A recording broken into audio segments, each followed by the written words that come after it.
Dawn has not yet broken over the valley where Oviedo sits, when the first rooster shatters the silence of the night. It is a sound that echoes throughout the small capital of the Kingdom of Asturias, bouncing off the forested hillsides that surround the city, and fading into the mist rising from the streams that wind between the hills.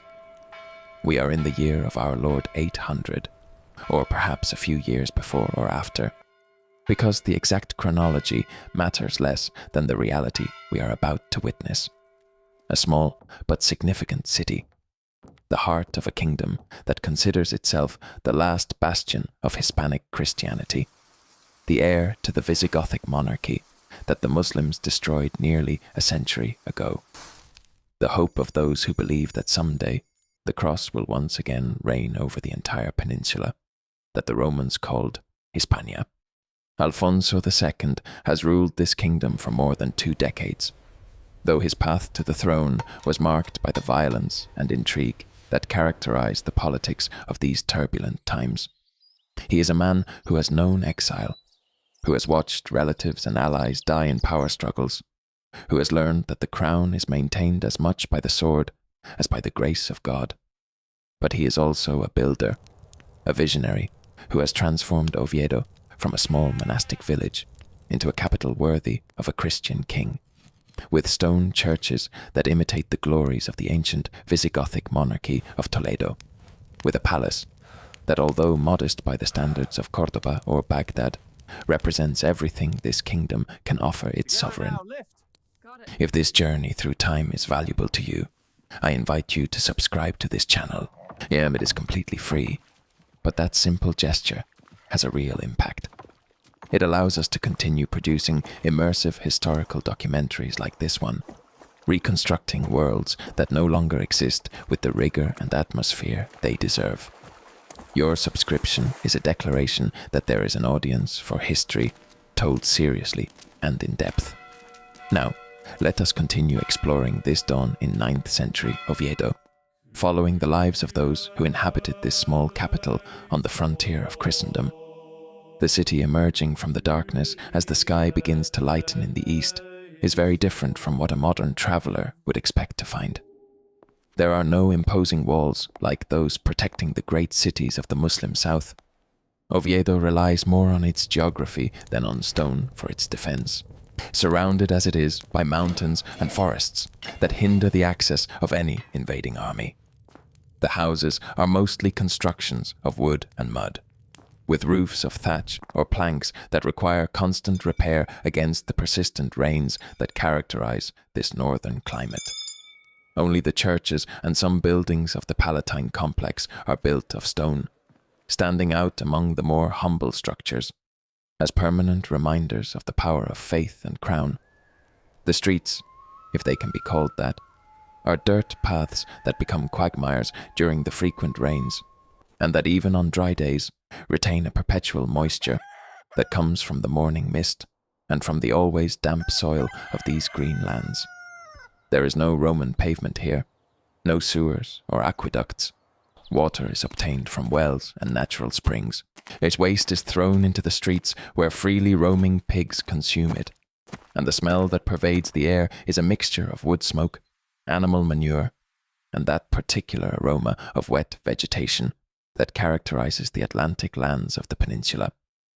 The Palatine complex of Alfonso II rises in the heart of the city, though the word palace evokes images of grandeur that do not quite correspond to reality. It is a group of stone and wooden buildings, organized around interior courtyards, that includes the king's private quarters, the halls where he meets with his nobles and receives ambassadors, the storehouses where tributes and provisions are kept, and the chapel where the monarch attends mass each day as befits a Christian king. The architectural style consciously imitates Visigothic traditions, with horseshoe arches reminiscent of the churches of Toledo and Mérida, a deliberate effort to establish continuity with the kingdom that the Muslims destroyed and that Alfonso and his predecessors aspire to restore. Near the palace stands the church of San Salvador, the cathedral of Oviedo, that Alfonso has built or rebuilt with a magnificence that surprises those who visit from other parts of the kingdom. It is here that the most precious relics of Hispanic Christianity are kept. Brought from the south, when the Muslim invasion forced Christians to flee northward, carrying with them the sacred treasures they could not let fall into infidel hands. The Arca Santa, a chest that according to tradition contains relics of the apostles and of the true cross, rests in this church, making Oviedo a pilgrimage center that attracts the faithful from throughout the small kingdom and beyond. Not far from the cathedral, Alfonso has ordered the construction of another church that represents perhaps his greatest architectural achievement, San Julián de los Prados, also known as Santullano, a building that combines the Roman basilical tradition with decorative elements that have no parallel anywhere else in the Europe of his time. The interior walls are covered with fresco paintings depicting fantastic architectures, curtains and baldachins, in a style that evokes late Roman art, and that the kingdom's artists have developed uniquely, without visible influences from the Islamic art that dominates the south, or from the Carolingian art flourishing on the other side of the Pyrenees. It is a declaration of cultural independence, an affirmation that the Kingdom of Asturias has its own artistic tradition, that owes nothing to its neighbours. In a village less than a league from Oviedo, a peasant named Pelayo has risen before dawn, as he does every day of his life.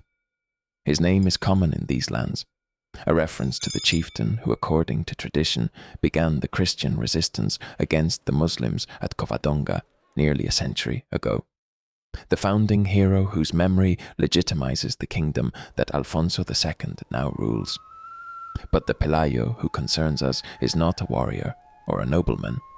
He is a common man who works land belonging to the monastery of San Vicente, paying rents in kind for the right to cultivate it and live on it with his family. Pelayo's house is a simple structure of wood and mud, with a single room where he lives with his wife, and his 4 surviving children of the 7 who were born, and his widowed mother who contributes additional hands for work, though her sight is failing and her joints complain with every movement. The floor is of packed earth, partially covered with straw that is renewed periodically when it becomes too dirty or infested with parasites. In the center of the room, the hearth where cooking and heating take place smokes constantly, filling the space with a smoke that escapes slowly through the gaps in the roof and that irritates the eyes, but that everyone has learned to tolerate, because the alternative, the damp cold of these lands, is worse. Pelayo's wife, who is called Godina, is already awake and stirring the fire when he rises from the straw bed they share. She is a 30-year-old woman who looks 50, prematurely aged by pregnancies, constant work, and the privations that characterize peasant life in any era, but especially in these frontier times. Her dress is of coarse wool, dyed with vegetable colors that have faded with washing until they have become an indefinite brown, and her feet are shod with wooden clogs that protect her from the omnipresent mud, but have deformed her toes over years of use.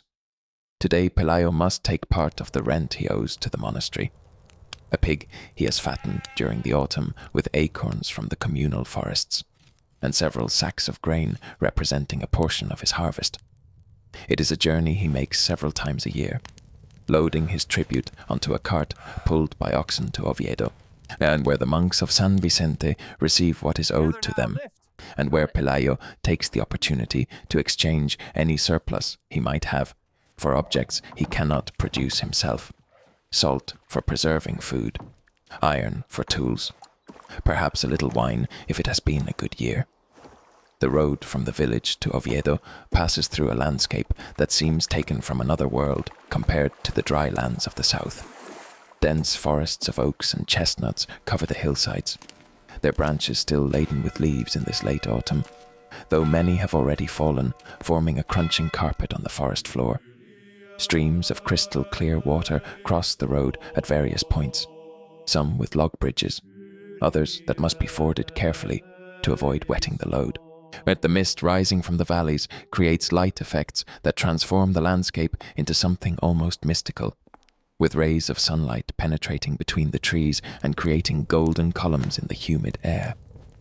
This landscape is not only beautiful, it is also the main defense of the Kingdom of Asturias against its enemies to the south. The mountains separating these lands from the Duero Valley are a natural barrier that no Muslim army has been able to permanently cross. There have been raids, certainly. The chroniclers record Andalusian expeditions that reached the vicinity of Oviedo, plundering what they could and retreating before winter trapped them in these hostile lands. But conquering and holding territory is another matter.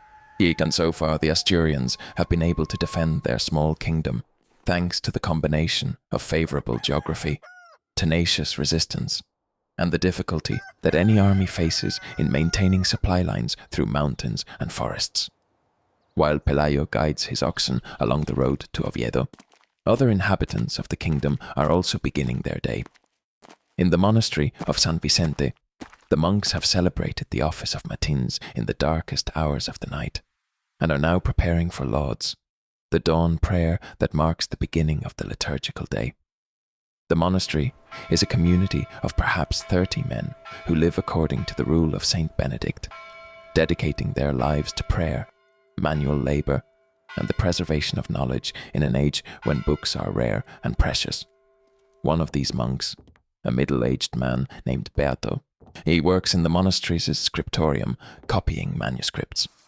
He is not the famous Beatus of Liébana, whose commentary on the Apocalypse has become one of the most copied and illustrated works of Hispanic Christianity, but he shares the name and the vocation. The Beato who concerns us works on a more humble but equally important task, copying a psalter, the book of Psalms that is essential for the liturgy and that every monastery needs in multiple copies for its monks' use. The scriptorium is a small room with windows facing east to take advantage of the morning light. Though on cloudy days, which are many in these lands, the light is barely sufficient for the delicate work of writing. Beato sits on a wooden bench before an inclined lectern, where the parchment he is copying rests. It's made of sheepskin scraped and treated until it reaches a smoothness that allows the ink to flow without blotting. His work tools are simple, but require skill to use correctly. A goose quill cut at an angle to form the tip that will leave the lines of ink. A bull's horn containing black ink made from oak galls and iron sulfate. A small knife for scraping errors before the ink dries completely. The process of copying a manuscript is slow and demanding.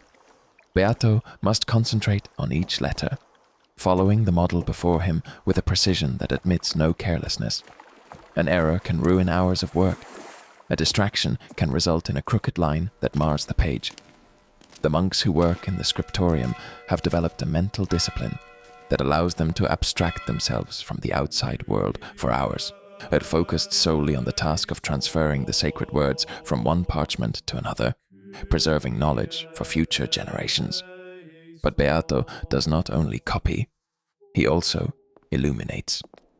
In the margins of the psalter, he adds small decorations, initials adorned with interlacing reminiscent of the art of the Germanic peoples who invaded the Roman Empire centuries ago. Figures of fantastic animals, geometric motifs that fill empty spaces with color and life. The pigments he uses are precious and difficult to obtain. Lapis lazuli blue, brought from distant lands through trade routes crossing the Muslim world. Cinnabar red extracted from mines in the south of the peninsula. Gold in sheets so thin they float in the air if one breathes too close. Each finished page is a small work of art, a testimony to the faith and patience that characterize monastic life. The abbot of the monastery, an elderly man named Fromestano who has dedicated 60 years of his life to God, supervises his monks' work with a mixture of demanding standards and compassion. He knows that the scriptorium's work is fundamental to the monastery's mission, that the books his monks produce spread throughout the kingdom and beyond, carrying the word of God to communities that would otherwise have no access to scripture. But he also knows that his monks are men, not machines. who need rest and food, and occasionally a word of encouragement when the work becomes tedious. Fromestano has lived long enough to remember the times of uncertainty before Alfonso II consolidated his power, the years of civil war between noble factions disputing the throne, the Muslim raids that came ever closer to Oviedo. He has watched the city grow from a small monastic village to become the capital of a kingdom, has witnessed the construction of the churches that now adorn the urban landscape, has known 3 kings and served 2 of them as spiritual advisor. His perspective on worldly affairs is long, and though he respects Alfonso as a pious and building king, he also knows that the kingdoms of men are ephemeral compared to the kingdom of God that he and his monks serve. In the Palatine complex, the morning begins with a different but equally ritualized activity. King Alfonso II rises at dawn, as is his custom, and prepares for the first official act of the day, attending Mass in the palace chapel. Unlike his predecessors, some of whom were rough warriors with little patience for religious ceremonies, Alfonso is a man of deep piety who takes seriously his role as defender of the Christian faith. The chroniclers call him the Chaste, an epithet that, according to tradition, reflects his decision not to take a wife or have offspring, dedicating his life entirely to God and his kingdom. The reality behind this epithet is probably more complex than the pious tradition suggests. Alfonso came to the throne after years of dynastic struggles in which several of his relatives died violently. Perhaps the decision not to have direct heirs was an attempt to prevent succession disputes from continuing after his death. Or perhaps it reflected personal trauma related to the violence he had witnessed. Whatever the reason, the result is that Alfonso rules without a queen and without an heir apparent, in a situation that will inevitably create problems when the time of succession comes, but that for now allows him to concentrate all his attention on the tasks of governing and building. The chapel where the king hears Mass each morning is a small but carefully decorated space, with frescoes on the walls depicting biblical scenes and a stone altar covered with embroidered linen cloths. The royal chaplain, a priest named Odoario, who has served the king for more than a decade, celebrates Mass with the solemnity befitting the monarch's presence, pronouncing the Latin words of the liturgy with a clarity that demonstrates years of practice. The palace servants who attend Mass stand in the back of the chapel, while Alfonso kneels on a carved wooden prie-dieu reserved exclusively for his use. After Mass, the king breakfasts frugally, as befits a man who prides himself on his asceticism. Bread, cheese, perhaps some fruit if the season permits, and a little wine mixed with water. While he eats, he listens to reports from his officers on matters requiring his attention. The tributes that have arrived from different parts of the kingdom, news from the frontier with Muslim territories, disputes between nobles that must be arbitrated, construction projects that are underway. It is a routine that repeats each day with small variations. The constant work of administering a kingdom that, though small, has all the complexities of any medieval state. One of the men reporting to the king this morning is Count Nepociano, a noble who governs one of the eastern territories of the kingdom in the monarch's name. Nepociano has travelled to Oviedo to render account of his administration and to discuss with the king the situation on the frontier, where skirmishes with the Muslims are frequent, though they rarely escalate to major conflicts. He is a middle-aged man, corpulent, with a greying beard and calloused hands that demonstrate he still personally participates in the battles his position requires. His loyalty to Alfonso is genuine, but not unconditional. Like all nobles of his time, Nepociano has his own interests and ambitions that sometimes coincide with the king's and sometimes do not. The conversation between the king and the count takes place in the main hall of the palace, a rectangular room with stone walls and wooden beams in the ceiling, decorated with tapestries that provide some insulation against the cold, and with weapons hanging that recall the kingdom's past victories. There is a fireplace where a wood fire burns, but the heat barely reaches the more distant parts of the room. and both king and count keep their cloaks on while they talk. It is a constant reminder that even the powerful of this world cannot escape the discomforts that the climate imposes. Nepociano reports on movements of Muslim troops that his spies have detected on the other side of the mountains. It does not appear that a major expedition is being prepared, but vigilance must be maintained because attacks can come without warning, especially during the summer months when the roads are more passable. The Count requests additional resources to reinforce the garrisons of his territory, in soldiers and weapons and provisions that would allow a more effective defense if the enemy decides to attack. Alfonso listens attentively, asks questions about details, and promises to consider the request, though both know that the kingdom's resources are limited and that there are many demands competing for royal attention. While the king and his nobles discuss matters of state, the daily life of Oviedo continues its course in the streets of the small capital. The market held in a plaza near the cathedral is beginning to liven up as vendors arrive with their products and buyers begin to circulate among the stalls. It is a modest market compared to the great souks of the Andalusian cities, but for the inhabitants of Oviedo, it represents the main opportunity to obtain products they cannot produce themselves, and to exchange information about what is happening in other parts of the kingdom. The products offered in the market reflect the predominantly agricultural and pastoral economy of the kingdom. There are grains of different types, wheat and spelt and rye, some in the form of flour ground in the watermills that take advantage of the region's numerous streams. There are animal products, sheep and cow cheeses, butter, eggs, tanned hides, spun and unspun wool. There are seasonal fruits and vegetables, apples and pears, cabbages and turnips, chestnuts that are a staple food in these lands where wheat does not always thrive. And there are also more specialized products brought from afar. Salt from the coastal salt works, iron from the mines in the eastern part of the kingdom, metal objects made by blacksmiths whose skill is appreciated throughout the region. A blacksmith named Muño has his workshop on one of the streets facing the market, and the sound of his hammer striking red-hot iron is one of the constant rhythms of urban life in Oviedo.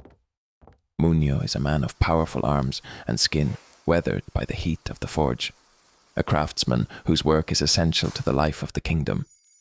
He makes tools for the peasants, plowshares and sickles and hoes, without which agriculture would be impossible. He makes horseshoes for the horses of nobles and the army, nails for building construction, cauldrons and pots for kitchens. And when necessary, he also makes weapons, swords and spears and arrowheads for the warriors who defend the frontier. The process of working iron is complex and requires years of apprenticeship to master. Muño learned the trade from his father, who in turn learned it from his, a chain of knowledge transmission going back generations. He knows exactly at what temperature he must heat the metal, so it is malleable without burning, how many times he must fold and strike it to eliminate impurities, how to temper a blade so it is hard without being brittle. These are types of knowledge that are not written in any book, but that live in the hands and eyes of those who practice them, passing from master to apprentice in a process that has remained essentially the same for centuries. Muño's workshop is a small, hot space, dominated by the forge where charcoal burns constantly, fed by bellows that his apprentice, a 14-year-old boy named Froila, much operates rhythmically. The walls are blackened by smoke, and the floor is covered with slag and metal fragments that crunch underfoot. On the walls hang the tools of the trade, hammers of different sizes, tongs, chisels, files, each designed for a specific task and used with a dexterity that only comes with experience. In a corner waits a pile of unworked iron, bars and ingots that Muño has acquired from the eastern miners, and that he will transform into useful objects as orders come in. This morning, Muño is working on a sword commissioned by one of the warriors of the royal retinue, a weapon that must combine beauty with functionality, that will be both a status symbol and a combat tool. The process of forging a sword is one of the most demanding in blacksmithing, requiring multiple heatings and coolings, foldings and beatings, and to create a blade that is simultaneously flexible and resistant, that can absorb the impact of a blow without breaking, and maintain a cutting edge through multiple combats. Munio works with total concentration, his movements precise and measured, sweat running down his face despite the cold outside, as the heat of the forge envelops him. While the blacksmith works his iron, in another part of Oviedo, the women of the city occupy themselves with the innumerable tasks that keep households running. One of them is Anderquina, wife of a minor palace official, a woman who occupies an intermediate place in the social hierarchy. She is not noble, but neither is she a peasant. She has servants, but also works with her own hands. She lives with some comfort, but knows well the precariousness that characterizes existence in this time and place. Anderquina's house is larger and better built than those of the peasants, with stone walls on the ground floor and wood on the upper floor, multiple rooms that allow some privacy, and a small interior courtyard where many domestic tasks are performed. This morning, Anderquina supervises the preparation of bread that will feed her family during the week, a process that begins before dawn when a servant lights the clay oven in the courtyard and continues for several hours while the dough is kneaded, left to ferment, and finally baked. Bread is the basic food of all who are not poor enough to subsist on porridge of inferior cereals. But making bread is not simple. It requires good quality flour, yeast that must be cultivated and kept active, water in correct proportions, and a knowledge of the oven that only comes with practice. Anderquina learned this knowledge from her mother, who learned it from hers, a female chain of knowledge transmission that is as important for the community's survival as the male transmission of artisan trades. While the bread bakes, Anderquina occupies herself with other tasks. She inspects the food reserves stored in the pantry, calculating how long they will last and what she needs to buy in the market. She supervises the work of servants who are cleaning the house, sweeping floors, and shaking out bed blankets. She reviews the family's clothing, identifying garments that need repair and setting them aside for sewing later. It is work that never ends, a constant cycle of tasks that repeat day after day, week after week, year after year, maintaining the domestic order that allows life to continue. The children of the house, our 2 boys of 8 and 10 years, have gone out to play in the street under the vague supervision of a servant who has other things on his mind. The children of Oviedo play like children of all eras, running and shouting, inventing games with rules only they understand, exploring the corners of the city with the insatiable curiosity of childhood. But their childhood is brief by modern standards. In a few years, the older one will begin learning a trade or serving in some noble house, preparing for adult life that will arrive much sooner than a 21st century child would expect. In the streets of Oviedo, midday traffic reaches its peak. Pelayo has arrived with his ox cart and is unloading the pig and sacks of grain at the monastery warehouse, where an administrator monk verifies that the delivery corresponds to what was agreed and notes the transaction in a parchment register. It is a bureaucratic process that may seem surprising in this early era, but monasteries are sophisticated organizations that keep meticulous records of everything that enters and exits, aware that control of information is power. Once his delivery is complete, Pelayo has some time to explore the market before undertaking the return journey to his village. It is an opportunity he does not waste, for visits to the capital are rare, and there are things to see that do not exist in the rural world where he spends most of his life. He observes the products being sold, comparing prices and qualities, looking for bargains he can afford with the little money he has. And the monetary system in the Kingdom of Asturias is rudimentary compared to the sophisticated system of dirhams and dinars of the Muslim South. Many transactions are conducted through barter, and the few coins in circulation are often unminted pieces of silver, whose value is determined by weight. Pelayo stops at a stall where a vendor offers salt, that mineral essential for food preservation, that is not produced in the interior of the kingdom, and must be brought from the coastal salt works. Salt is expensive, but without it, meat and fish would spoil before they could be consumed, and the winter diet would be even more monotonous than it already is. Pelayo haggles with the vendor, a process both enjoy despite appearances of hostility, and finally reaches an agreement that allows him to take away a modest amount of salt in exchange for part of the cheese he brought as surplus to trade. While Pelayo negotiates in the market, other visitors from rural areas are arriving in Oviedo with different purposes. A group of pilgrims has appeared at the cathedral door, poor peasants from the eastern mountains who have walked for days to venerate the relics of the Arca Santa. Pilgrimage is a practice that is growing in importance in these times, a form of devotion that combines physical journey with spiritual journey, the effort of the body with the purification of the soul. The pilgrims who arrive in Oviedo are still relatively few compared to those who in future centuries will travel the Camino de Santiago, but they represent the beginning of a phenomenon that will transform this region of the peninsula. The legend of the discovery of the tomb of the Apostle St. James in Galicia is beginning to spread throughout Christendom in these years, and some already speak of a road that will take pilgrims from France through the north of the peninsula to the place where the saints' remains rest.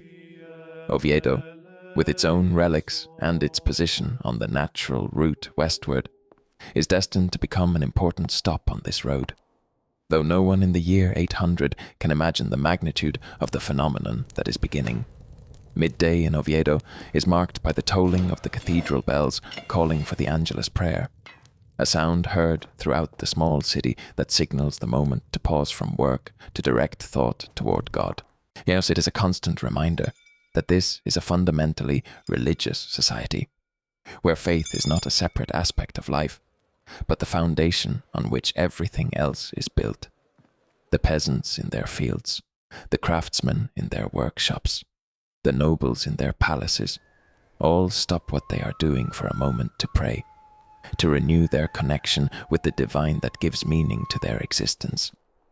In the royal palace, King Alfonso II also pauses for the midday prayer, retiring to his private chapel for a few minutes of silent contemplation.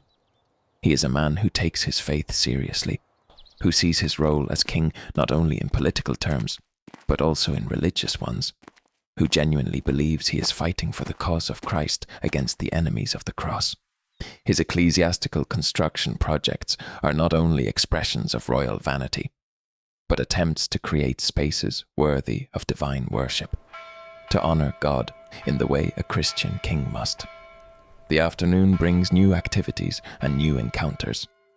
In the monastery scriptorium, Beato has finished his work on the Psalter for today, and now converses with another monk, a younger man named Cisnando, who has arrived recently from the south, from lands now under Muslim rule. Cisnando is what is called a Mozarab, a Christian who lived under Islamic government and who has chosen to emigrate north to live in a Christian kingdom. His story is common among those who inhabit these frontier lands, a family that maintained its faith for generations under the new lords, that paid the special taxes demanded of non-Muslims, that preserved Visigothic traditions in language, liturgy, and art. Cisnando has brought books with him, precious manuscripts copied in the Mozarabic monasteries of the south containing knowledge that could be lost if not carefully preserved. They are texts of the Church Fathers, biblical commentaries, treatises on grammar and rhetoric, all the apparatus of late antique Christian culture that the Mozarabs have kept alive, despite the difficulties of living under Muslim rule. Beato listens fascinated to Cisnando's descriptions of the great cities of the south, of Córdoba, with its mosques and palaces, of Toledo, where Christian communities still live, who remember the times when the city was capital of the Visigothic kingdom. They are worlds that Beato will never see, but that he can imagine thanks to his companion's words. Out in blacksmith Munio's workshop, The sword he has been forging all morning is taking shape. The blade has been folded and hammered dozens of times, creating the layers of metal that will give it its characteristic strength, and now it is being shaped into its final form, with the edge gradually thinning toward a cutting edge, while the spine remains thick to provide rigidity. The tempering process will come later, when the blade is completely formed. It will be plunged into hot water or oil to harden the steel, a critical moment requiring all the craftsman's skill, because an error can ruin days of work. The afternoon advances, and the sun begins its descent toward the mountains in the west, tinting the clouds with orange and pink colors reflected in the puddles still remaining from yesterday's rains. It is a spectacle that Oviedo's inhabitants see every clear day, but that never fails to impress. A reminder of the beauty of the created world that the theology of the era interprets as a manifestation of God's glory. In the cathedral, the monks and priests prepare for the office of Vespers, the evening prayer that marks the beginning of the end of the liturgical day. The bells call the faithful, and some of the city's inhabitants respond by coming to the church to participate in the service. Not everyone comes every day, but many make the effort when they can, especially on feast days and during the penitential seasons of the liturgical calendar. King Alfonso attends the Vespers office in the cathedral, occupying a special place near the altar reserved for royalty. Yet his presence is both an act of personal devotion and a political statement, a demonstration that the monarch is the first servant of God and the protector of the church. The nobles who accompany him occupy their own places according to rank, creating a visible hierarchy that reflects the order of society. After Vespers, the king returns to the palace for dinner, the main meal of the day served while there is still some natural light. The king's table is set with more elaboration than those of his subjects, but without the luxury that will characterize later medieval courts. There is wheat bread, the finest variety that only the rich can afford. There is meat, probably pork or deer hunted in the nearby forests. There is wine brought from the southern lands, where the vine grows better than in this humid climate. And there are perhaps seasonal fruits and vegetables, though the variety is limited and freshness depends on what the palace suppliers have been able to obtain. The king eats accompanied by some of his nobles and advisors, and the conversation during dinner touches on the day's affairs. Count Nepociano reports on the results of his morning meeting, the decisions made about frontier defense, the resources the king has promised to send. Other nobles share news from their own territories, reports on harvests and tributes, disputes they have resolved and problems still awaiting solution.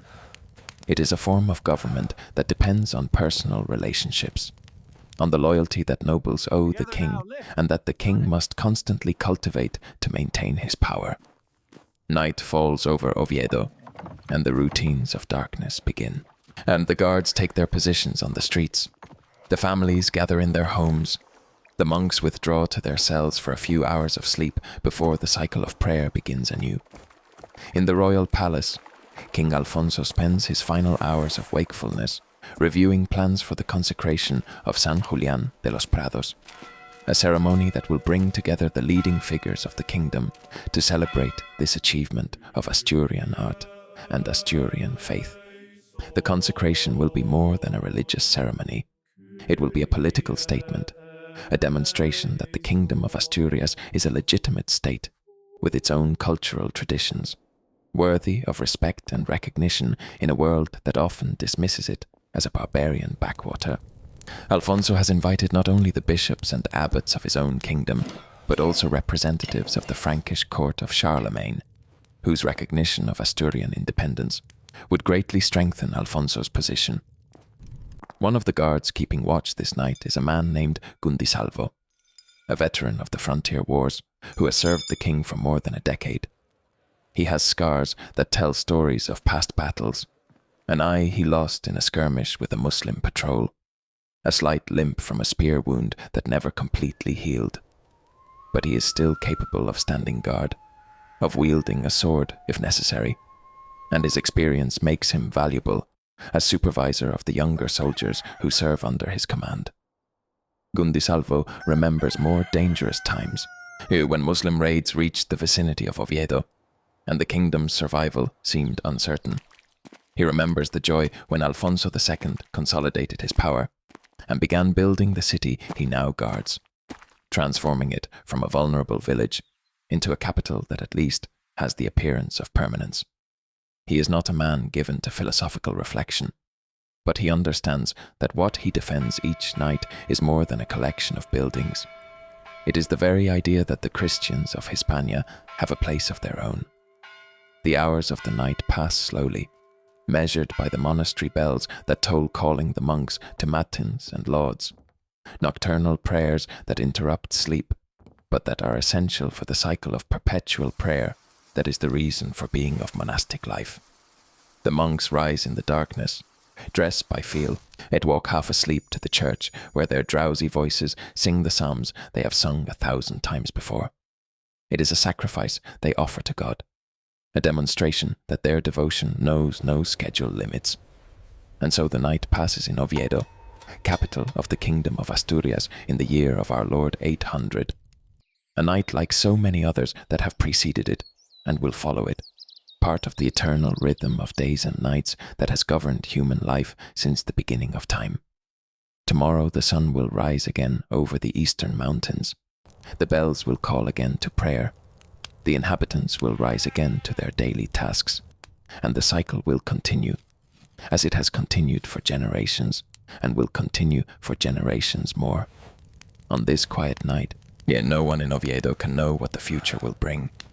That the Kingdom of Asturias will transform into the Kingdom of Leon, and eventually unite with Castile, to form the nucleus of what will someday be Spain. That the reconquest that has barely begun will last almost 700 more years before being completed. That the small churches Alfonso is building will be recognized as unique jewels of pre-Romanesque art and will be declared World Heritage Sites by an organization that cannot even be imagined in this time. The stars wheel overhead in their eternal patterns, marking the passage of time that humans measure by their own rhythms of work and rest. And in the darkness, the Kingdom of Asturias endures, a small point of Christian light in a peninsula dominated by Islam, a seed of reconquest that will one day flower into something that no one in this year of 800 can possibly imagine. And then, almost imperceptibly at first, the eastern sky begins to lighten. The blackness of night gives way to the deep blue of pre-dawn, then to the grey of early morning, then to the oranges and pinks of sunrise itself. The roosters crow their announcement, the bells begin to ring, and Oviedo stirs to life once more. Another day has begun in this small capital on the frontier of Christendom. Another day of work and prayer and hope.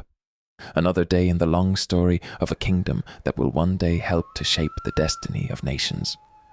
The mist rises from the valleys as it does every morning, creating veils of white that drift between the hills and settle in the low places where the streams gather. And it is a phenomenon so common in these lands that no one remarks upon it anymore. But to a visitor from the dry south, it would seem almost miraculous. This abundance of water that falls from the sky and rises from the earth, that makes everything green even in the depths of winter, when the trees have lost their leaves and the fields lie fallow. The sound of hammering resumes from Muñoz's forge, as the blacksmith begins another day of work. Yesterday's sword is not yet finished. The tempering process awaits, that critical moment when the blade will be plunged into liquid and transformed from raw metal into a weapon worthy of a warrior. Muñoz has spent the night thinking about this moment, visualizing in his mind exactly how he will proceed, knowing that years of work and reputation depend on getting it exactly right. The streets of Oviedo fill gradually with the sounds and movements of morning.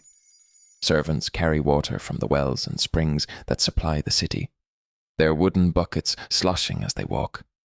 Bakers emerge from their ovens with the day's first loaves, the smell of fresh bread spreading through the nearby streets and attracting early customers who know that the bread is best when it is still warm.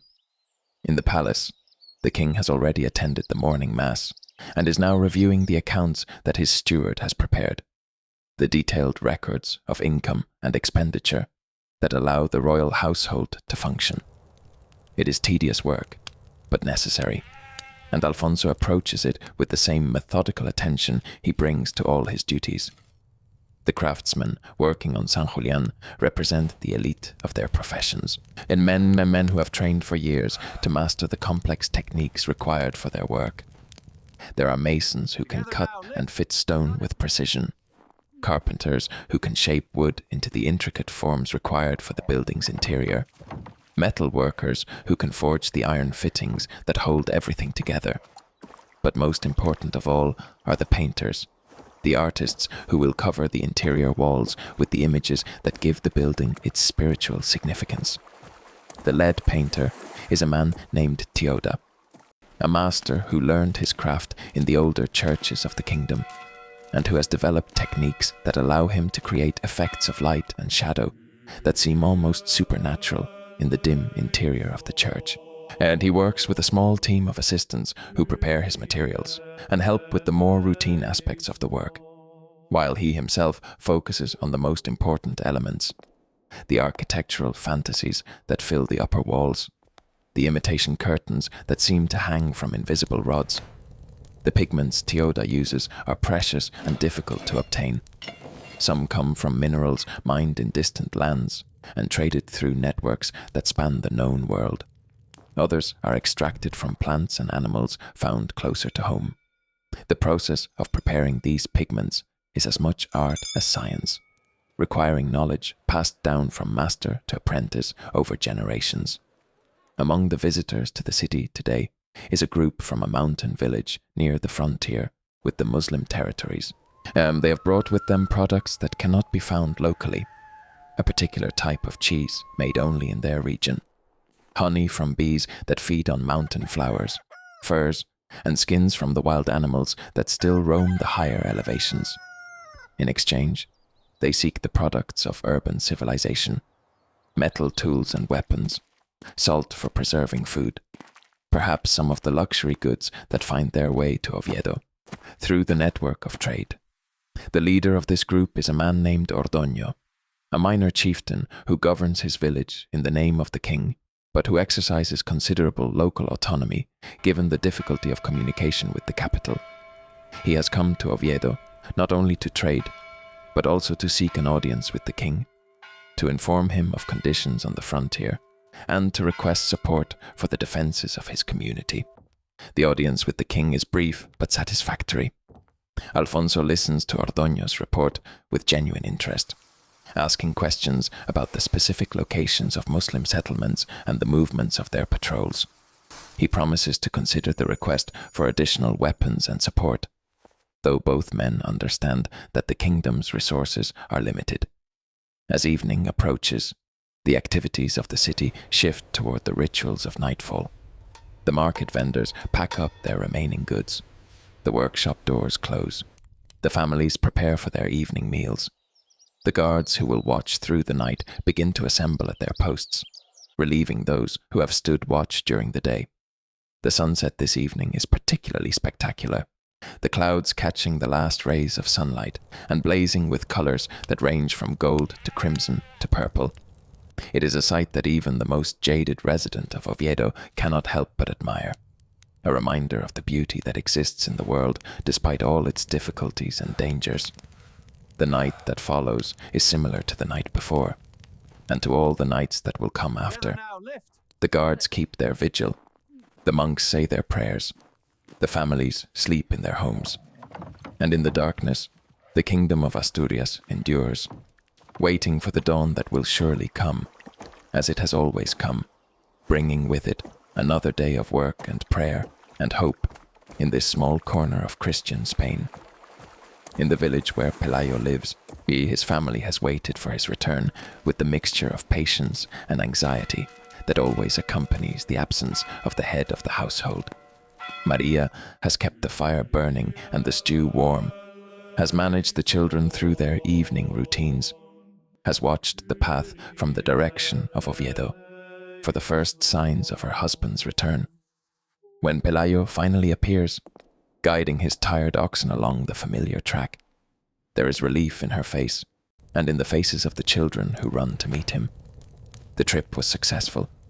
The obligations to the monastery have been fulfilled, and the small amount of salt and other goods he has brought back will make the coming winter slightly more bearable.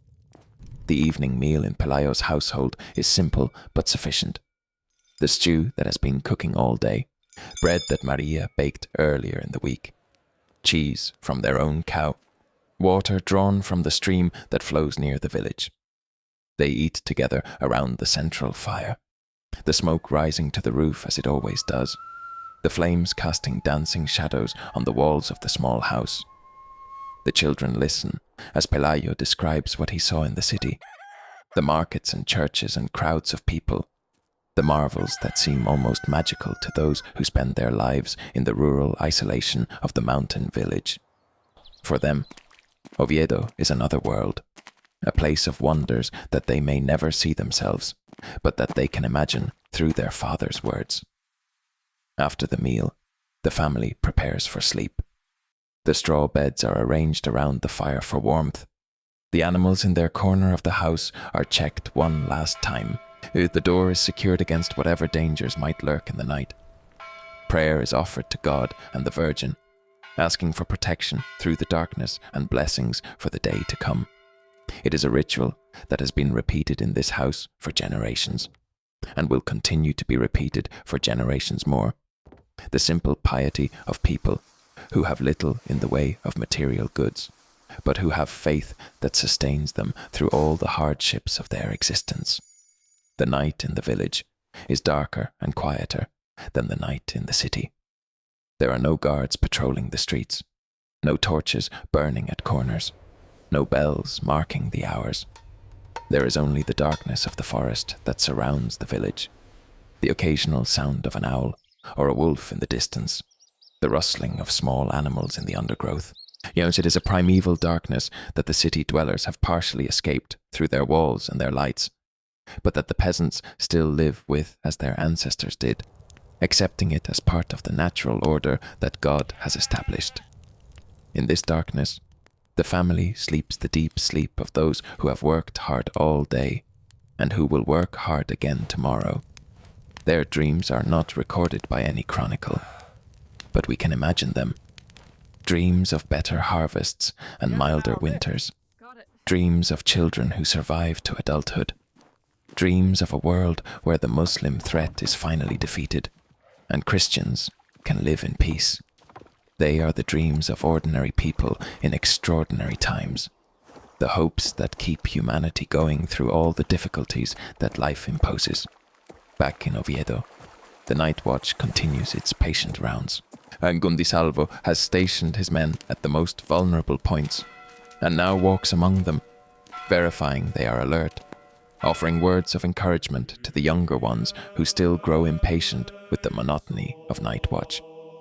The city sleeps around them, the houses dark except for the occasional candle that indicates someone is still awake, perhaps attending to a sick child or finishing work that could not be completed during the day. The guards see all of this as they walk their routes, becoming intimately familiar with the rhythms of the city they protect.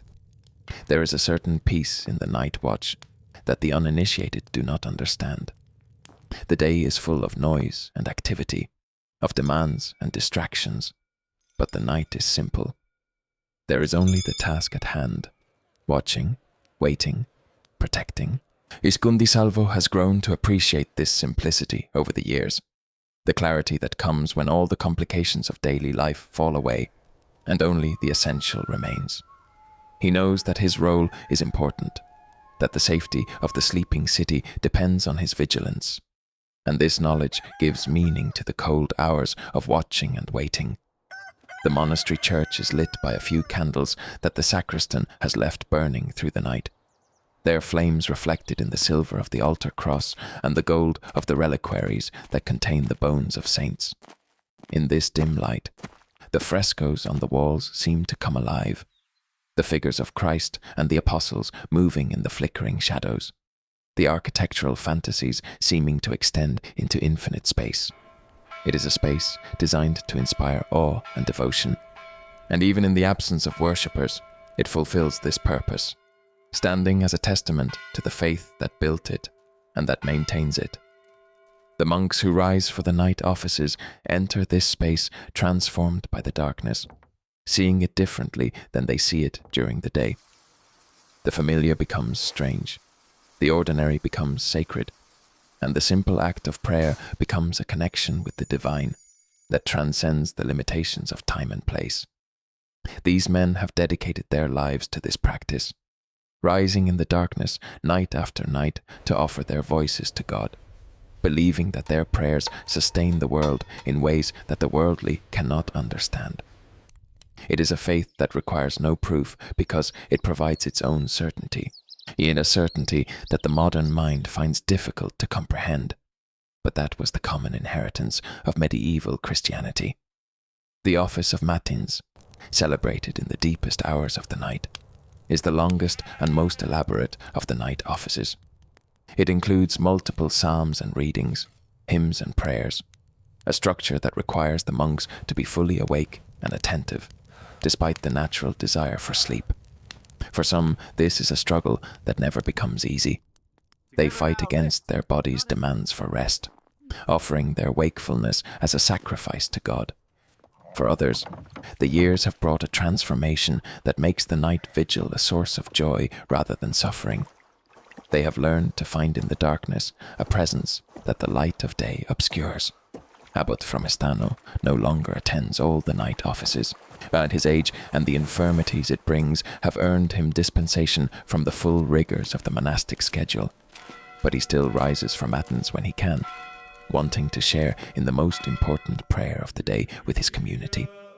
He enters the church slowly, his joints stiff from the cold, and takes his place in the choir with the dignity that his position requires. His voice joins with the others in the ancient melodies that have been sung in this church for decades, and that will continue to be sung for centuries after his death. As the office proceeds, the darkness outside begins almost imperceptibly to lighten. The change is so gradual that those inside the church do not notice it, absorbed as they are in the ritual that fills their attention. But by the time the office ends and the monks process out of the church, yet the sky has shifted from black to the deepest blue, the stars beginning to fade as the light of the approaching sun reaches above the horizon. It is a transition that happens every day, so common that it seems unremarkable, but that the monk's tradition interprets as a symbol of the resurrection, the triumph of light over darkness, that is the central mystery of their faith. The city of Oviedo awakens gradually, its inhabitants stirring from sleep and beginning the routines that will structure another day. The servants are the first to rise, their duties beginning before the masters they serve are awake. Fires must be lit, water must be drawn. The thousand small tasks that make civilized life possible must be accomplished before the day's more visible activities can begin. And it is work that is rarely acknowledged, but that is essential to everything else, the invisible foundation on which the visible structures of society rest. In the palace, the royal household follows its own rhythms, more elaborate than those of common households, but fundamentally similar in their purpose. The king's servants have already begun preparing for his morning, laying out his clothes, preparing his breakfast, ensuring that everything is ready for when he rises from his bed. Alfonso II is not a demanding master by the standards of his time, but he has expectations that must be met, routines that must be followed, a dignity that must be maintained. The servants who serve him have learned these expectations over years of service, and they fulfill them with the efficiency that comes from long practice. The morning mass in the palace chapel is attended by a smaller congregation than the previous day, many of the nobles having departed to attend to their own affairs. But the ritual continues regardless of the size of the audience, the same prayers said in the same Latin, the same gestures performed at the same moments.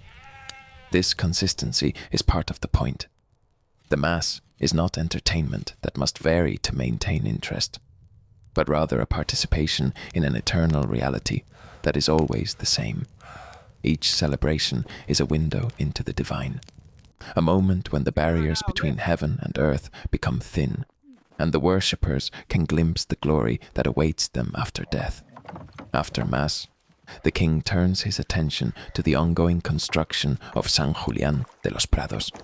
He visits the site regularly, is wanting to see the progress for himself and to ensure that his vision is being realized.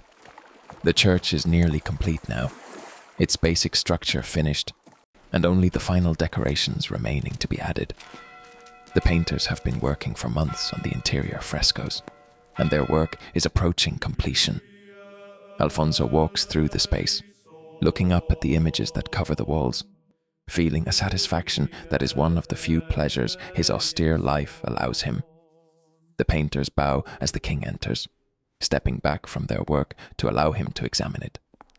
Dioda, the master painter, explains what has been accomplished and what remains to be done. He points out the technical challenges that have been overcome, the innovations that have been developed, the ways in which this church represents an advance over anything that has been built before. Alfonso listens carefully, asking questions that demonstrate his genuine interest in the work, not merely as a patron, but as someone who understands and appreciates the craft involved. The frescoes of San Julián are unlike anything else in Christian Europe at this time. They do not depict religious scenes in the conventional manner. Instead, they create an illusion of architectural space, painted columns and arches that seem to extend the physical space of the church into an infinite realm of geometric order. Imitation curtains hang from painted rods, fluttering in an invisible wind that never stops. The effect is at once austere and magnificent, and a vision of perfect order that reflects the theological understanding of the cosmos as a place of divine harmony.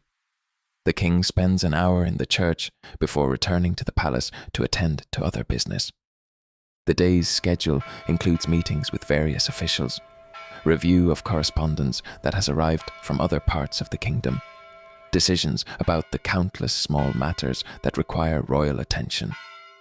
It is the unglamorous work of governance that takes up most of a king's time, far removed from the battles and ceremonies that the chronicles prefer to record. But Alfonso understands that his kingdom will be judged not only by its military successes, but also by its ability to maintain order and justice within its borders.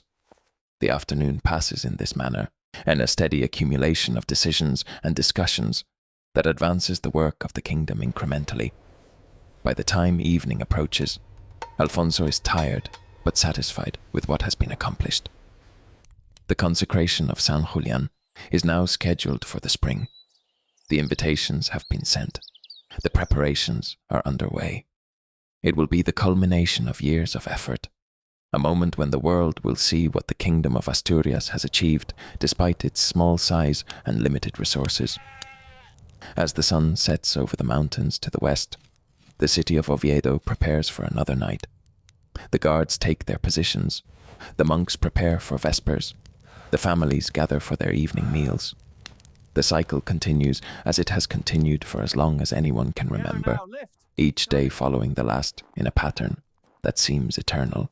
But the men and women who live through these days know that nothing is eternal in this world, that kingdoms rise and fall, that the enemies at the gates could overwhelm them at any moment if God withdraws his protection.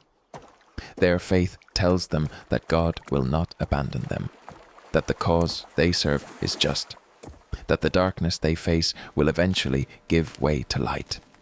It is a faith that has sustained them through generations of struggle, and it will continue to sustain their descendants through the centuries of struggle yet to come. The night falls once more over Oviedo, and the ancient rituals of darkness begin again. The guards light their torches at the corners of the main streets, small points of light that push back against the overwhelming darkness of the medieval night. The monastery bells toll for Compline, calling the monks to the final prayer of the day before the great silence descends. The families in their houses extinguish their lamps and settle onto their beds, seeking the rest that will prepare them for another day of labor. And in the palace, King Alfonso II kneels in his private chapel for a final prayer before retiring, offering his kingdom and himself to the God he serves, trusting that the morning will bring another opportunity to advance the cause of Christian Spain. The stars appear one by one in the darkening sky, the same stars that have watched over this land since before there were humans to name them. The mountains stand silent around the city, their dark shapes barely visible against the slightly lighter sky. The streams continue their endless journey toward the sea, carrying with them the cold water of the mountains and the memory of the glaciers that once covered these peaks. It is a landscape that dwarfs human effort, that makes the Kingdom of Asturias seem like a tiny thing in the vastness of creation, but that also provides the protection that has allowed this kingdom to survive when so much else has been lost. And so another day ends in Oviedo, capital of the Kingdom of Asturias, in the year of our Lord 800. It has been a day like countless others, filled with the work and prayer and hope that give meaning to human existence. Tomorrow will bring another such day, and the day after that, and the day after that, until all the days add up to history. It's until the small decisions and actions of ordinary people combine to create a future that no one can predict, but that everyone is helping to shape. This is the truth that the chronicles often miss in their focus on great events and great men. That history is made by everyone, every day, in the countless small acts of living that together weave the tapestry of human experience. The legacy of this era will endure long after everyone who lived through it has turned to dust. The churches that Alfonso built still stand, still inspiring wonder in those who visit them more than 12 centuries later. The kingdom he ruled became the foundation of nations that shaped the modern world. The faith he defended survived every challenge and remains a living force in the lives of millions. Oh, none of this could be known or imagined by those who lived through these ordinary days in the year 800. But their lives made it possible. Their struggles gave it meaning. Their hopes were not in vain. And as the night deepens over the mountains of Asturias, and the last lights of Oviedo flicker and fade, the kingdom sleeps beneath the eternal stars, waiting for the dawn that will surely come, as it has always come, bringing with it another chance to work and pray and hope, another step on the long road toward a future that belongs to those who have the courage to believe in it. The physical landscape that surrounds Oviedo is as much a character in this story as any of the human actors. The mountains that ring the Asturian heartland are covered with ancient forests of oak and chestnut, beech and holly, and trees that have grown for centuries, undisturbed except by the occasional woodcutter seeking fuel or building materials. These forests are home to wild boar and deer, wolves and bears, animals that provide both danger and opportunity for the humans who share their territory. Hunting is a privilege of the nobility, and the forests around Oviedo provide game for the royal table. But peasants who kill the king's deer risk severe punishment, creating a tension between survival needs and legal restrictions that is never fully resolved. The rivers that flow through this landscape are the arteries of communication and commerce, such as it is in this early period.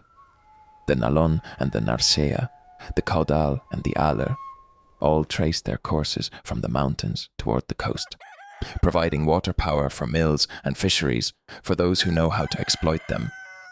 Salmon run up these rivers in season, providing a valuable source of protein that can be preserved through smoking and salting for the winter months. The rights to fish these rivers are as carefully regulated as the rights to hunt the forests, with monasteries and nobles claiming ownership of the most productive stretches. The climate of Asturias is unlike anything in the rest of the peninsula. While the south bakes under a Mediterranean sun for much of the year, the north receives rainfall in every season, creating a perpetually green landscape that visitors from drier regions find remarkable. This rainfall is both blessing and curse. It ensures that the land is never parched, that pastures remain lush throughout the year, that streams never run dry, but it also makes life uncomfortable, keeps roads muddy and impassable for much of the year, and contributes to diseases that thrive in damp conditions. The inhabitants of Asturias have adapted to this climate over generations, developing clothing and housing suited to constant moisture, building their lives around the rhythms of rain and occasional sunshine. The architecture of Oviedo reflects these climatic conditions in ways that distinguish it from the architecture of other regions. The roofs are steep to shed water quickly, preventing the accumulation of moisture that would rot the underlying structures. The walls are thick to provide insulation against the cold, often constructed of stone on the ground floor and wood above. The windows are small, limiting the entry of cold air while still admitting enough light for the activities that take place within. Hearths are central to every dwelling, from the humblest peasant cottage to the royal palace, their smoke rising through chimneys or simply through gaps in the roof, blackening interiors over time, but providing the essential warmth without which life in this climate would be impossible. The daily diet in Oviedo and its surrounding territories is shaped by what the land and climate can produce. Unlike the wheat-based cultures of drier regions, Asturias relies heavily on other grains that tolerate the wet conditions: millet and oats, spelt and barley. Chestnuts are a staple food, gathered from the forests in autumn and stored for consumption throughout the year, ground into flour for bread or eaten whole in various preparations. The dairy products are abundant thanks to the lush pastures that support cattle and sheep, with cheese and butter appearing on tables at every social level. Meat is more variable, available to the wealthy throughout the year, but reserved for special occasions among the poor, who must content themselves with legumes and vegetables for most of their protein needs. The social structure of the Kingdom of Asturias, like that of all early medieval societies, is hierarchical but not rigidly fixed. At the apex stands the king, whose authority derives from his position as defender of the Christian faith and protector of his people. Below him are the nobles, the counts and magnates who govern territories in his name, and who provide the military force that defends the kingdom. Below them are the clergy, who occupy a special position as intermediaries between heaven and earth, their prayers and sacraments essential to the spiritual welfare of the community. And at the base are the common people, the peasants and craftsmen whose labor sustains everyone above them, whose voices are rarely heard in the chronicles, but whose lives constitute the vast majority of human experience in this period. Movement between these social levels is possible, but difficult. A peasant who distinguishes himself in battle might be raised to the status of minor nobility, granted lands and titles that his descendants will inherit. A noble family that falls from favor might see its fortunes decline over generations, its members eventually reduced to positions little different from those of the commoners they once ruled. Yet the clergy offers its own path of advancement, open to men of talent regardless of their birth, with the potential to rise from parish priest to bishop, even to positions of influence that rival those of the greatest secular lords. But for most people, the social position of their birth remains the social position of their life, accepted as part of the divine order that governs all things. The religious life of Asturian Christians is centered on the parish church, the small stone or wooden building where the sacraments are administered and where the community gathers for worship. Every village has its church, often the only stone building in an otherwise wooden settlement, its tower visible from the fields where the peasants work, its bells calling them to prayer at appointed hours throughout the day. But the priest who serves this church may be barely educated, knowing enough Latin to perform the Mass, but unable to understand much of what he recites. But he is the community's link to the divine, the man who baptizes the newborn, marries the young, and buries the dead, who hears confessions and offers absolution, who represents in his person the universal church that extends from this small village to Rome and beyond. The monasteries serve a different function, providing centers of learning and spiritual excellence that the parish churches cannot offer. The monks who live in these monasteries have withdrawn from the world to dedicate themselves entirely to God, following rules that regulate every aspect of their lives, from the hours they pray, to the food they eat, to the clothes they wear, and their days are structured around the divine office. The cycle of prayers that marks the passage of time from matins in the early morning through prime, terce, sext, none, vespers, and compline, with Mass celebrated daily as the central act of worship. In between these prayers, the monks work, tending gardens and fields, copying manuscripts and teaching, administering the lands and properties that support their communities. The scriptorium of a well-equipped monastery is one of the treasures of medieval civilization, a workshop where the written heritage of classical and Christian antiquity is preserved through the painstaking labor of copying. Each manuscript that the monks produce represents hundreds of hours of work. The careful transcription of text onto expensive parchment using inks that must be prepared according to precise recipes. The decoration of pages with illuminations that turn mere books into works of art. The loss of a manuscript is a tragedy that cannot be undone, for each book is unique, the product of individual hands that will never produce exactly the same work again. This is why the monks guard their libraries so carefully, understanding that they are custodians of treasures that belong not just to their own generation, but to all generations yet to come. The political situation of the Kingdom of Asturias in the year 800 is one of precarious survival.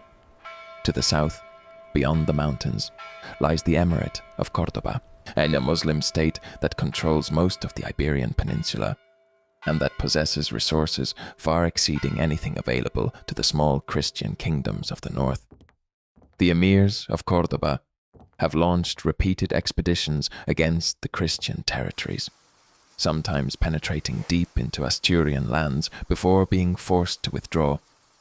The memory of these raids haunts the frontier communities, shaping their settlement patterns and defensive strategies, keeping alive a fear that the next raid might be the one that overwhelms their resistance.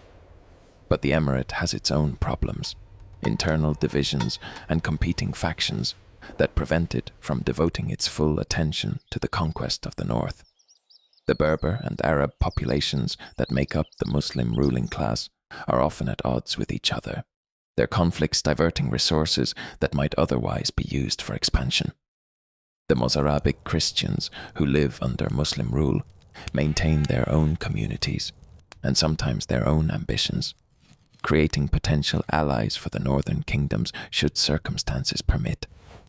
And the geography of the peninsula itself works against any easy conquest, the mountains and distances making it difficult to maintain control over territories far from the centers of power. Alfonso II has used this situation to consolidate his kingdom and to begin the slow process of expansion that his successors will continue. He has established diplomatic relations with the Carolingian Empire across the Pyrenees, recognizing in Charlemagne a potential ally against the common Muslim enemy. He has reorganized the administration of his territories, creating a system of counties and bishoprics that provides a framework for governance and defense. He has built churches and promoted the cult of saints, strengthening the religious identity that unites his subjects and distinguishes them from their Muslim neighbors. It is a program of state building that will bear fruit long after his death, laying foundations that will support the much larger kingdoms that his successors will create. The relationship with the Carolingian Empire is particularly significant, representing an acknowledgement that the Kingdom of Asturias is part of a larger Christian world that extends far beyond the Iberian Peninsula. Charlemagne has been crowned Emperor of the Romans by the Pope, creating a new Western Empire that claims to inherit the authority of ancient Rome. His court at Aachen is a center of learning and culture that draws scholars from across Europe, including some from the Hispanic lands, who bring their own traditions to enrich the Carolingian synthesis. The connection between Asturias and this wider world is tenuous, limited by distance and by the difficulties of communication. But it exists, and it provides Alfonso with models and resources that he would not otherwise possess. The cultural achievements of Alfonso's reign represent a conscious effort to establish Asturian identity through artistic production. The churches he builds are not mere functional structures, but statements of power and sophistication, designed to impress visitors and to provide worthy settings for divine worship. The manuscripts produced in Asturian scriptoria develop their own distinctive style, and combining influences from Visigothic tradition with innovations that arise from local circumstances. The goldsmith's work that adorns the altars and reliquaries of the kingdom demonstrates technical skill that rivals anything produced elsewhere in Christian Europe. These achievements are all the more remarkable given the limited resources available to a small kingdom on the edge of the known world, constantly threatened by enemies and never secure in its survival. As the night continues its slow progression toward dawn, the inhabitants of Oviedo sleep on, unconscious of the historical significance of the moment they are living through. For them, it is simply another night, another interval of darkness before the demands of the new day begin again. And they do not know that they are participants in the early stages of a process that will take 700 years to complete, that their small kingdom will eventually grow to encompass the entire peninsula, that their descendants will carry the cross across oceans to continents that no one in this year of 800 has ever imagined. But history is made by those who do not know they are making it, by the countless small actions of people who are simply trying to live their lives, to feed their families, to worship their God, to survive until tomorrow. The grand narratives that later historians will construct depend on these ordinary lives, on the peasants who till the soil and the craftsmen who forge the tools, and the monks who copy the manuscripts and the guards who keep the watch. Without them, there would be no history. It's only the empty stage on which the great events supposedly take place. The first light of dawn begins to appear on the eastern horizon, a pale glow that gradually strengthens until it outshines the fading stars. The roosters of Oviedo crow their ancient greeting to the sun, their calls echoing across the city and the surrounding countryside. In the monastery, the bells begin to toll for prime, the first prayer of the day, calling the monks from their brief rest to resume the cycle of worship that gives structure to their lives. In the houses and hovels of the city, people stir and stretch, reluctantly leaving the warmth of their beds to face another day of labor. And so another day begins in Oviedo, capital of the Kingdom of Asturias, in the year of our Lord 800. Yet the sun rises over the mountains as it has risen for countless millennia, indifferent to the small dramas of human existence that play out beneath its light. But for the people who witness this dawn, it is not indifferent. It is the gift of another day of life, another opportunity to work toward the goals they have set for themselves, another step on the journey that will end only when they too are gathered to their ancestors and their place is taken by those who come after. This is the meaning of existence in any age, not the grand achievements that the chronicles record, but the simple act of continuing, of getting up each morning and doing what must be done, of keeping faith with the past and hope for the future. The Kingdom of Asturias will endure for another century before transforming into the Kingdom of Leon, which will in turn merge with Castile to form the nucleus of modern Spain. The churches that Alfonso II has built will stand for more than 1,200 years, surviving war and neglect and the passage of time, eventually recognized as treasures of world heritage. The Christian reconquest that has barely begun will continue for 7 more centuries, finally completing in 1492 what Pelayo began at Covadonga in 722. All of this lies in a future that no one in the year 800 can possibly imagine, but all of it is being prepared by the actions of those who live through this ordinary day in this small city in the mountains of northern Spain. The women of Oviedo begin their morning tasks with the same energy and dedication that they bring to every day. In Anderquina's household, and the servants are already stirring the fire and preparing the morning meal when the mistress descends from her bedroom. There is much to be done today. The household accounts must be reviewed. The stores must be checked. Decisions must be made about what to purchase and what can wait. It is the invisible work of household management that keeps civilized life running, work that is rarely recorded in chronicles or remembered by historians, but without which the great events of history could never occur. The children of the household wake reluctantly, as children always do, complaining about the cold and wanting nothing more than to stay in their warm beds. But the day waits for no one, and soon they are up and dressed, eating their breakfast and preparing for whatever the day holds for them. And the older boy will spend part of the morning with a tutor who comes to teach him letters and numbers, preparing him for the responsibilities that his station will eventually require. The younger boy is still too young for formal education, but he learns by observation and imitation, absorbing the patterns of behavior that will shape his adult life. In the streets outside, the city comes fully to life. The market vendors resume their positions. The craftsmen open their workshops. The endless activity of commerce and production that sustains urban life begins again. There are arguments and negotiations, greetings and farewells, all the small human interactions that weave individuals into communities, and communities into kingdoms. A man who was sick yesterday has recovered and returns to his work with relief. And a woman who gave birth last week brings her child to the church to be baptized, entering the infant into the community of Christians. An old man who has lived through more changes than he can count sits in the sun and watches the world go by, wondering what changes his grandchildren will see. The life of Oviedo in the year 800 is not comfortable by modern standards, but it is life nonetheless, with all the joys and sorrows, hopes and fears that life always brings.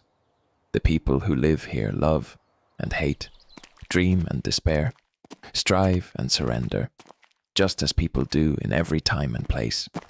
They do not know that they are part of something larger than themselves, that their small actions contribute to great outcomes, that the world they are building will endure long after they are gone. They simply live, at doing what their circumstances require and hoping for the best.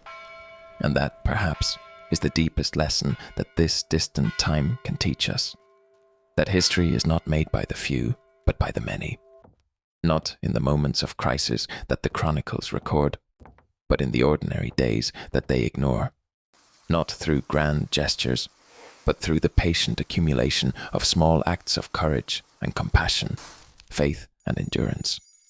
The people of Oviedo in the year 800 did not set out to make history. They set out to survive, to provide for their families, to serve their God, to leave something better for those who came after. In doing so, they made history despite themselves, creating the foundations on which later generations would build. As the sun climbs higher over the mountains of Asturias, another day unfolds in the ancient rhythm of work and worship, struggle and rest. The guards who watched through the night go home to sleep, replaced by those who will watch through the day. The monks who prayed through the darkness return to their other duties, copying manuscripts and tending gardens and administering the properties that support their community. The king attends to the business of his kingdom, making the decisions that will shape its future in ways he cannot predict. And the ordinary people, the ones whose names are never recorded, go about their ordinary lives, contributing to history without knowing it, building a future they will never see. This is Oviedo, in the year of our Lord 800, a small city in a small kingdom, surrounded by enemies and sustained by faith, building the foundations of nations yet unborn. This is where our story ends, but only for now. because the story of humanity never really ends, each generation picking up where the last left off, each day adding its small contribution to the great tapestry of existence. The people who lived through this day have long since turned to dust, but what they built remains, and what they believed continues to inspire those who come after them across the centuries that separate their world from ours.